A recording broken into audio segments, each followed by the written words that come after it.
Hey guys, it's Caveman. I had a live stream yesterday where I built my guild raid teams, and I used your help actually with a lot of incredibly helpful comments to help build these teams for Guild War, these defensive teams. But it's a long video, and also there was a problem with the recording software. Some of the video was a little bit cropped out, so you couldn't actually see the bottom of the screen. So I figured I'd make a recap video. One, because the stream got a little messed up, but also because not everyone can listen to me ramble for literally over an hour on this stuff. So I'll try to make this short. I can't promise it'll be that short because there's so much to talk about here still. But I'm going to go through my defensive teams that you guys helped me make and why I think they work really well together. So the biggest thing about this is I was struggling because our guild is actually stepping up to Battlefield 5, which is, the top battlefield tier, and my position specifically is going to have 2 mythic teams, which I am very nervous about filling out. I do not have the characters to make this work, but I'm going to try my darndest anyway. And I actually think we put together something that's not too bad. I think it'll work pretty well. So here they are. So the top team you see here is the Imperial team.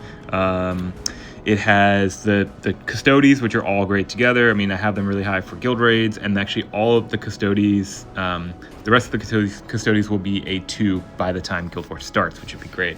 So they'll be maxed. I got a really tough Isabella as well at A1. So the Custodes work great together. There's lots of synergies there. There's tons of videos on raids, but I'll go through this again a little bit in another video. Trajan, his passive, buffs all follow-up attacks for non-normal attacks, or after there's an active ability used. Plus, you get extra hits if he's next to the character. So he works really well with Asoth, who uses his active often and can regen it. He works really well with Carrion, who has just an incredible passive and active attack. And then Isabella's just kind of there in the back line to heal them all up. I hope she doesn't die. I'll have to place her very specifically for each map, I think. And then I threw Celestine in. I don't have these. I mean, these are all my A2 characters. The only one I left out was Leviscus, who I actually put in the team for a while, but he's just not great. And I was gonna say in Guild War in kind of any mode except for raids. So I don't really, but that being said, there's slim pickings. I'm running out of D3s. I got a lot of them, but I don't have all of them D3. So I had to dip into these guys, and I think Celestine's a great choice because she's going to negate some Overwatch. She's going to act first. She's going to fly ahead and hopefully kill any Overwatch. Maybe there's multiple Overwatches and her Gemini die. Well, guess what? It doesn't matter because even if she dies along with it, Isabella's just going to resurrect them and resurrect Celestine the next turn. So that kind of actually works out really well, and it adds to both of their acts of faith trait, so they get more crit damage and crit chance. So yeah, I think this whole team is going to work really well together. I think it's actually a pretty hard team to take down, and even if they're not at cap, you really want to make sure you can get all your Guild War teams to cap. But if they're just shy of it, I still think this is going to be a tough one to beat. We threw Bioware in there too, just because I have it really high leveled, and I kind of didn't know what else to do. Honestly, we did this one last. I was like, I gotta put Bioware somewhere. I think it could maybe help with snipers. If there's someone that puts a sniper on a high ground hex and wants to take out Isabella easily, maybe the Bioware will use its active and kind of block them off. I don't know, probably not, but still, it's nice to have. All right, then we did this Torque combo.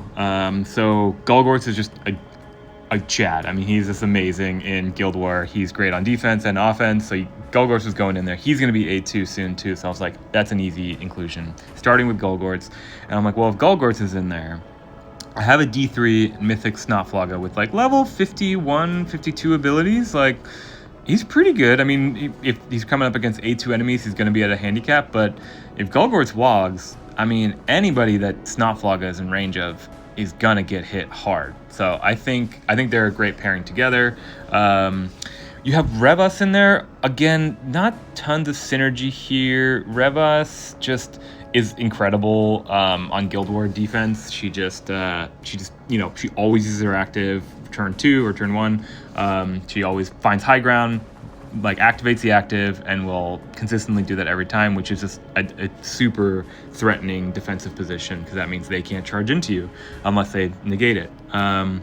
And then I put Titus in. I was kind of, like I said, I was kind of running short after I made my teams. I was like, Tyrant Guard's tough, you know, Bellator's kind of tough, you know, but like none of them really spoke to me. And Titus, even at D3, so he's at a handicap, but like this dude is just tough on defense. I personally hate when I see a Titus, because he's always, not only can you not really attack him in melee because he's probably going to hit you back and he's probably going to come back to life. But he always is like next to a summon or something like that. The positioning's always like is really bad. I feel like every time I fight him, and I always end up shooting him, taking him out from ranged, and then he just like kills a grot next to him and it comes back to life. And you're like, oh man, like I just killed this guy. So yeah, I think he's like such an annoyance in Guild Wars. So I was like, look, I will be the annoying defender. And then put Incisus in here. This is who I replaced with Leviscus. They actually, D3 Incisus and A1.5 Leviscus actually have like the exact same health and armor. That shows you how weak Leviscus can be. And Incisus isn't a tough guy either, but he's a healer, so hopefully maybe he can keep Snot and Titus healed up. He hits kind of hard. He hits pretty hard actually for a healer.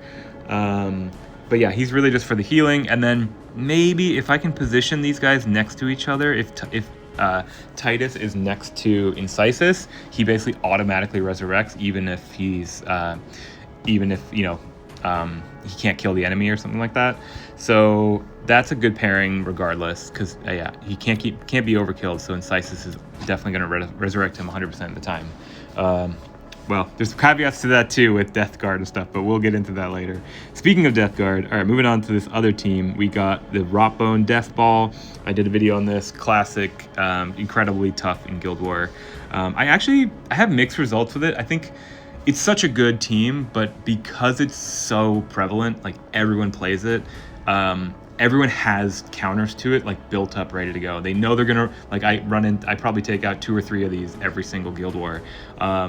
And because of that, I have my teams that are designed for that. So I feel like I either do really well and get like more than one token on this, or I get like perfect scored 1600 just completely owned. But still, I don't really have anybody else to put in here. I've got these guys D3, so we're in the legendary lineups. This is a similar legendary lineup that I used to have, but now it's one of my lower teams instead of my top team. Showsill, incredible in the back line.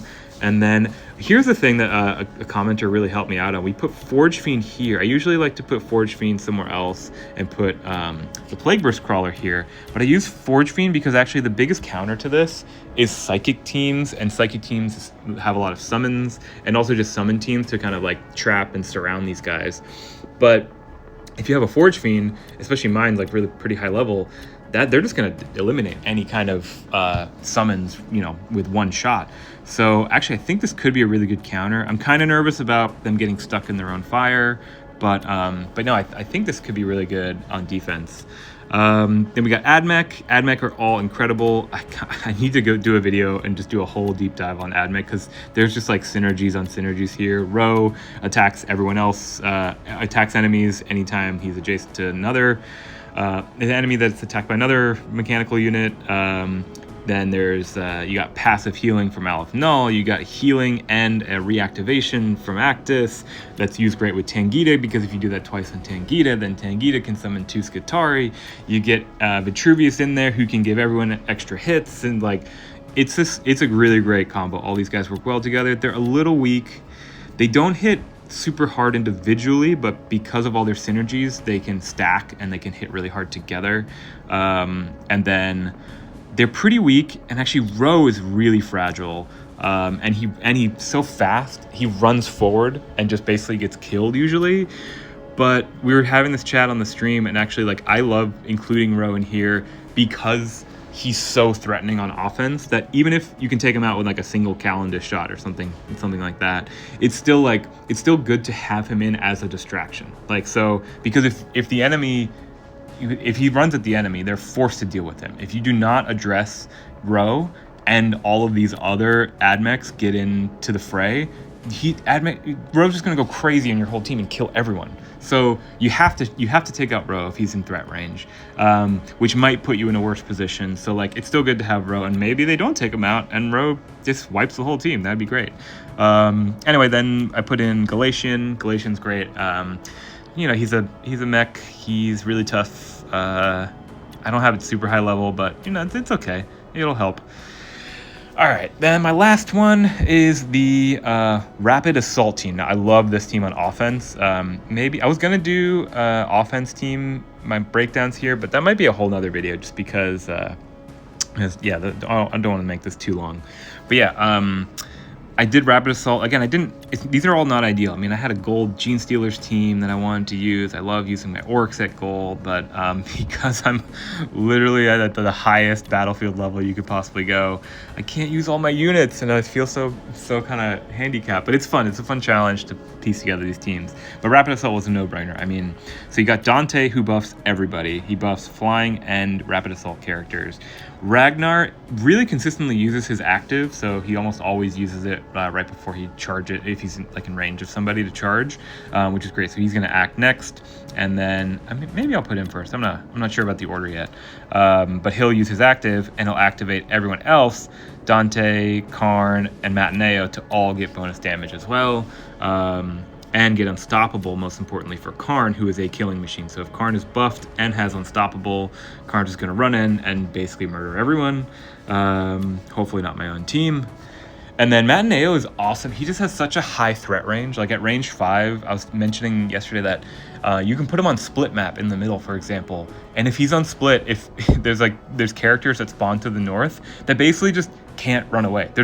Their spawning point is within his threat range. Like there's nowhere you can go to run away from this guy. And plus, with all the buffs that you get from a guild war, he's so threatening. Again, maybe he'd die really quickly, but even that threat just throws the attackers off their game. Like they have to deal with it and they have to change their strategies, and that's when you get wins. That's when you get tokens used. And then similar thing with Lucian. I struggle with this one because he's not amazing. He doesn't get the Ragnar buffs, but he's pretty tanky. And he's really threatening. Like he has range 5 essentially when he charges. He's ranged in melee. He's resilient. He's got blast damage. I mean, he's just he can heal himself. So he's got a lot of things going for him, and I think he's gonna do better than a Bellator, or a Nicodemus instead of who would get the buffs from Ragnar, but still, I think Lucian is just so good on offense that even though he's in my defensive position, I guess the best defense can be a good offense sometimes.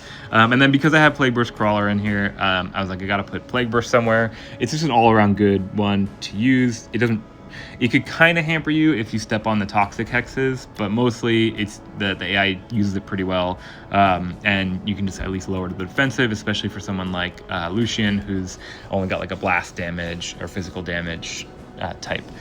So yeah, so that's those are my Guild War teams. They are not ideal. Again, this guy isn't even Blue Star. These are all Diamond 3 units in an A2 cap.